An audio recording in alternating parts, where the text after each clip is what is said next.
доста беше кјутење. 10 месеци не коментирам медиумски лаги и глупости. Кјутам. Законот вели, додека трае истрагата, списите и доказите се тајна. Дури и за грубо кршење на ЗКП и моите права. Не се жалев, сгрешив. Во овие 10 месеци бев во притвор 7 дена без никаков документ, а законот вели и го обврзува судијата за претходна постапка кога бев спроведен од Република Турција во Македонија, веднаш да ми се врачи решение за притвор. Но тоа не го направи. Во притвор во КПУ затвор Скопје бев без решение за определен притвор од 15 мај до 22 мај. За потребите на гнидиве што симулираат медиуми, во крајно понижувачка процедура со калашникови во придружба бев спроведуван во притвор со фотосесија, после која судијата донесе решение за притвор. Од притвор до судот бев носен само за да се направи тој спектакл, за да ми се определи притвор и да добием решение, наместо да ми биде врачен на влез во затвор Скопје. Однесувањето на ОЈО, најблаго кажано, е разбојничко, затоа што прво заврши истрагата на 22 јули 2024 година, па дури после 2 недели по нејзиното завршување бев спроведен во ОЈО за обвинителката да ми презентира докази, ама наместо докази на USB флеш меморија на правниот застапник му беа ставени 1400 страници записи од ОЈО Скопје и толку. Додека ги отпечатија и додека судот ми ги достави испечатените списи до мојот правен застапник, затоа што не можело директно во КПУ затвор Скопје, туку морало преку судот. Веќе пристигна и обвинителен акт на 12 август 2024 година. Јас дури потоа, на 16 август 2024 година, конечно ги добив списите преку кривичниот суд. Но ЗКП и правата на секој човек од тој закон се небитни. Едноставно не постојат во Северџанија. Па затоа се решив да ја скицирам целата оваа монтирана гнасотија од лаги на Оливер Спасовски, бившиот, и Гаврил Бубевски, актуелниот криминалец. Бидејќи во судот со 3% доверба од тие на кои им се суди, денес само будала верува. Ова писание е наменето за читање од голем број на пријатели и познаници со кои сум живеел, за да знаат дека пријателот и нивниот познаник не е ниту грабнувач, ниту убиец. Второстепено значење на ова писание е јавно прокажување на еден квази адвокат со 3 броја поголемо зубало во однос на празната лејка. Тој неодолево личи на другирана пирана со име Џанаки и еден крастав новинар од Кавадаречко. Ке се обидам накратко да ви објаснам зошто овој случај е преседан кај адвокатската фела и зошто, спротивно на закон и начела на нејзината комора, со медиумска поддршка на чело со Џанаки и крастата, беа натерани огромен број на адвокати да ми одбијат услуги. Ова го докажува фактот дека не само ОЈО и судот што се катастрофа, туку адвокатите се тие без кои не може да постои корупција во судовите. Тие се инкасаторите.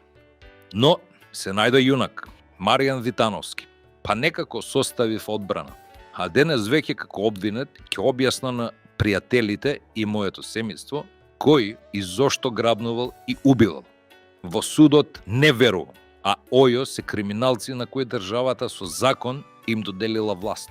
Доказ е токму ова обвинение според кое јас на 22.11.2023 во 9 часот утрото сум дошол во Велес да го убијам Панче Жежовски. Според ОЈО, јас не напајам, врзувам, транспортирам, туку доаѓам на лице место за да убием. А грабнувањата ги извршиле други. Двајцата од нив признаваат и сето ова го потврдуваат, но тие не убивале. Секогаш Палчо убива.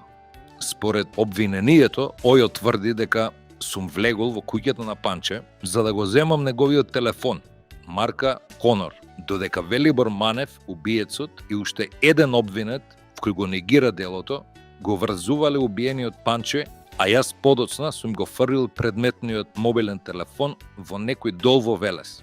Веднаш побарав списи кои едва ги добив, во нив од 1400 страници, 1200 се имотни листови и глупости. Во нив ја најдов наредбата на Ојо да си вештачи телефонот, хонор на жртвата Панче Жежовски. МВР, оддел форензик, на 2.12.2023 направиле вештачење по наредба на Ојо и утврдиле ДНК на извесен Александар Делчев. А од мене, Палчо, нема ДНК. Нема ниту отпечатоци. Па пак читам во обвинението тврдење на Ојо дека доказ за моето присуство во куќата на Панче е намерата да го земам телефонот и да го фрлам во дол. Вештачењето на МВР, оддел форензика, докажува спротивен факт од тврдењето на Ојо во обвинението. Но продолжувам со читањето за да го разберам се ова што Ојо тврди. Со Цитроенот на Панче и со осумниченото возило Рено Кангу, Панче е однесен во местноста Рудник на начин што јас сум го управувал Реното Кангу, а признавачот, убиец Велибор Манев, го управувал Цитроенот со жртвата Панче, замотан во церала од возило во гепек. Ова тврдење Ојо го докажува со видео инсерти како доказ од приватни камери на известно лице од Велес и хотел Романтик, но и тука повторно е напишан во обвинението погрешен факт.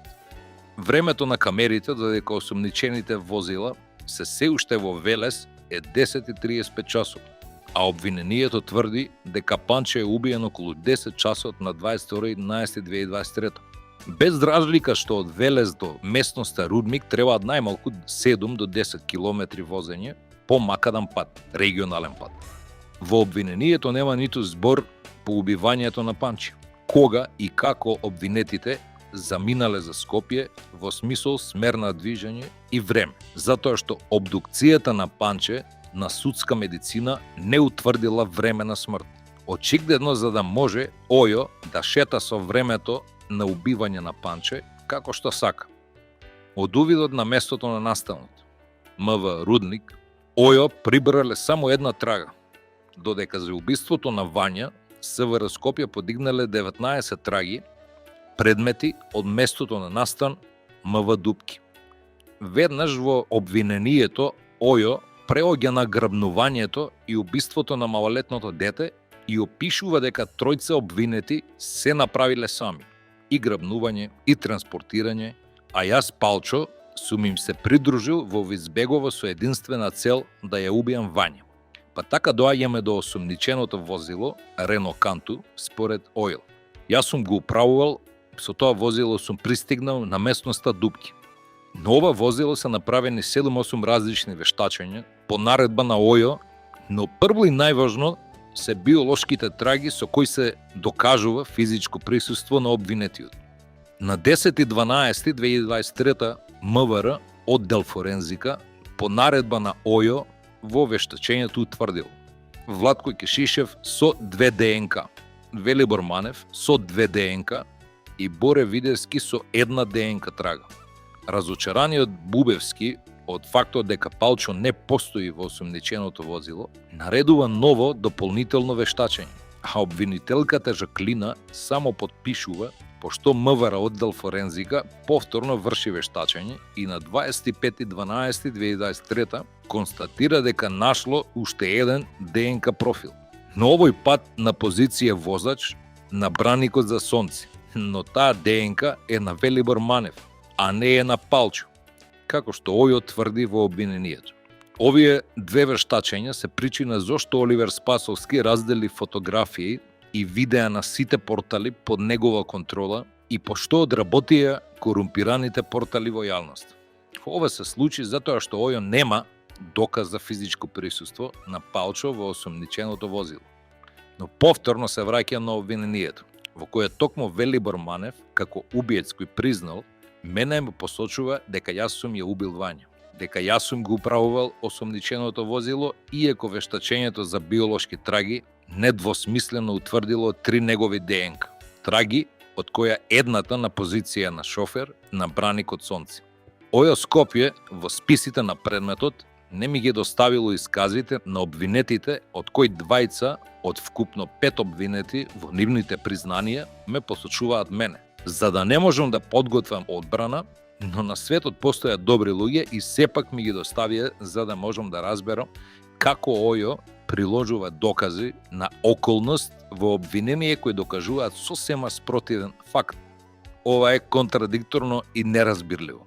Според ова обвинение, јас сум го управувал осомниченото возило 2 дена, цели 200 километри и на крајот сум ја тргнал мојата ДНК, а сум ги оставил 6 ДНК профили на останатите тројца обвинети. Читам и не можам да поверувам се што може да пројде во судот и Ојо во оваа држава. Ова е причина зошто Џанаки од петни жили се трудеше да останам без правен застапник, а кодошките медиуми масовно му помагаат. Но кога сме кај вештачењата на МВР, оддел форензика, изготвени по наредба на Ојо, која го штити убиецот, кој за да избегне доживотен затвор на задоволство на Оливер Спасовски бившиот и Бубевски послушниот на СДС, мене ме посочува. Овој скандалозен обвинителен акт не го докажал ниту присуството на осомниченото возило на местото на настанот. За да не ве замарам, ќе ви ги презентирам заклучоците од МВР оддел форензика за предметното осомничено возило. Пода, примерокот на земја од подот на совозачкото седиште со код XXX по каталогот на Мунсел не се совпаја со примероците земја подигнати со увидот на местото на настанот. Под Б, примерокот на земја од пронајдената лопата со код XXX по нијанса на обоеност по каталогот Мунсел не се совпаја со примероците земја подигнати од дупката на местото на настанот. Под В, од погоре наведеното следи мислење дека трагите од нагазни површини од пневматици на местото на настанот не се предизвикани со пневматиците од осомниченото возило. Но, без разлика што потврдуваат материјалните докази изготвени од МВР, оддел форензика, кои докажуваат присуство, Ојо продолжува со конструкцијата направена благодарејќи на Велибор Манев, во кого обвинителката просто се заљубила, покажувајќи подготвеност да крши закон како знак на доверба на неговата приказна. Причината зошто Ојо не ми го достави исказот на Велибор, кој е единствената причина зошто сум обвинет е следното. Прво, самиот признава дека сам ја избрал локацијата за убиство на Панче. Второ, самиот признава дека сам ја копал дупката за Панче. Трето, самиот признава дека тој го одбрал и предложил Панче. Четврто, самиот во исказот го опишува мотивот и го кажува следното. Панче ме превари, ми должеше 100.000 денари. Отидов во фризерница за да го тепам, но ме пријави и добив забрана да му приоѓам и не го тепав. После сето ова, Ојо во обвинителниот акт ме поставува во позиција на судија, за да го убијам Панче и да ја расчистам нивната кавга. Иако во списите на предметот најдов преписка на Панче со председателот на Советот на обвинители се до 2022 година, каде Панче се жали како Велибор Манев е заштитен од обвинителката Славица, која ги водеше во веле сите истражни дејствија. Сето ова има архивски печати, дел е од списите на истрагата. Истојов Велибор Манев, главниот ресурс на Ојо, во ова монтирано судење кое следи, со негова ДНК е присутен на сивата леплива трака на устата на Вања, а тоа го утврдила судска медицина со вештачење кое го направила кога е правена обдукцијата на 15.12.2023 година. Но очигледно на Ојо не им се важни правото и правдата, туку им треба палчо за да биде елиминиран со казна до животен затвор. Па токму затоа во ова завршна истрага и со ова лудачко обвинение, материјалните докази кои покажуваат сосема спротивен факт од тврдењата на Ојо се приложени како доказ против мене. Ова е само едно и прво писание од многуте кои ќе следат, а мотивот е сите мои пријатели и семејство да ја знаат вистината. Судот ќе суди, не им требаат докази. За да завршам со ДНК и други вештачења во ова писание, наред е да го објаснам вештачењето на мојата ДНК, која ја немаше Ојо, а по мојата екстрадиција на 17.5.2024 ми земаа брисеви. Тогаш веднаш е направено вештачење по наредбата на Ојо и на 25.2024 мојот профил е внесен во базата на МВР за ДНК профили и тоа не само за овој злостор, туку и за сите траги од ДНК во Македонија. И замислете, системот на пребарување утврдил 7 поклопување на мојата ДНК. Јас, Љупчо Палевски, сум оставил трага, доказ за присуство во возилото Range Rover, која на 1.12.2023 од Струмица дојде во Белград за да не однесе во Турција. Тоа возило нема никаква врска со злосторов. Дури ни убиецот Велибор Манев не го спомнува во неговиот исказ. Но повторно Ојо прави што сака. Без разлика што во списите постои допис од МВР кога сум влегол во Турција, а тоа е 2.12.2023 во 5 часот из утрина, а првите информативни разговори се почнати после моето пристигање во Турција. Мојот пријател, кој е и собственик на возилото, заработи 3 месеца притвор, возилото го извештачија, па го пуштија пријателот на слобода, за среќа не е и тој обвинет. Тоа е единствената работа која Ојо успеала да докаже, а тоа е фактот кој јас го кажувам во мојот исказ, како сум патувал од Белград до Турција. Во следните писанија ќе објаснам со докази токму на Ојо, како таткото Александар буквално е измислен за што погадно двајцата да изгледан. Затоа што стварно одвратно звучи дека таткото на детето и Палчо го убија детето. А сето благодарение на убиецот кој одлично го штитат и користат против мене бившиот Оливер Спасовски и актуелниот послушник Бубевски. Главен оперативен местач е началникот на Оливер за насилен криминал Дејан Димовски, на кој ќе имам чест да му поставам неколку прашања на суд, затоа што Ојо го предлага за сведок. Како процедурално ќе успеат да издействуваат пресуда е проста технологија, затоа што сите овие докази, без разлика што покажуваат факт дека Палчо не бил присутен, ниту во возилото, ниту во местото на настан, се продолжени од Ојо како нивни доказ. Едноставно нема да ги изведат во доказната постапка на главната расправа. Затоа одбраната приложува докази на Ојо. Буквално прават што сакаат и како сакаат. Па токму затоа и сето ова во писмена форма е доставено до председателката на Република Македонија, Гордана Силјановска-Давкова. Судот ми извести дека писмото е испратено до председателот на Македонија. Не за аболиција, не сум јас Заев Гнидана, туку заради заштита на закон и законитост. Тоа значи дека траги има, докази за монтирани политички случаи има, народов наивен власт им даде, по цел ден се жалат за Гаврил Бубевски послушниот на СДС дека обструирал. Па еве им докази за криминален обвинителен акт, за кој токму Оливер бившиот и Гаврил Бубевски правеа прес на 5.12.2023 пред материјалните докази да го докажат спротивното. Се надевам дека денес материјалните докази од оваа истрага ги посипаа со гомна, џанаки и краста на кавадаречка и сето тоа ви е јасно, драги мои пријатели и другари, дека немате пријател, двократен грабнувач и убиец на дете и старец. А најважно од се е сето ова да го знае семејството. Следува продолжение за таткото Александар. Љупчо Палевски Палчо, свој рачник.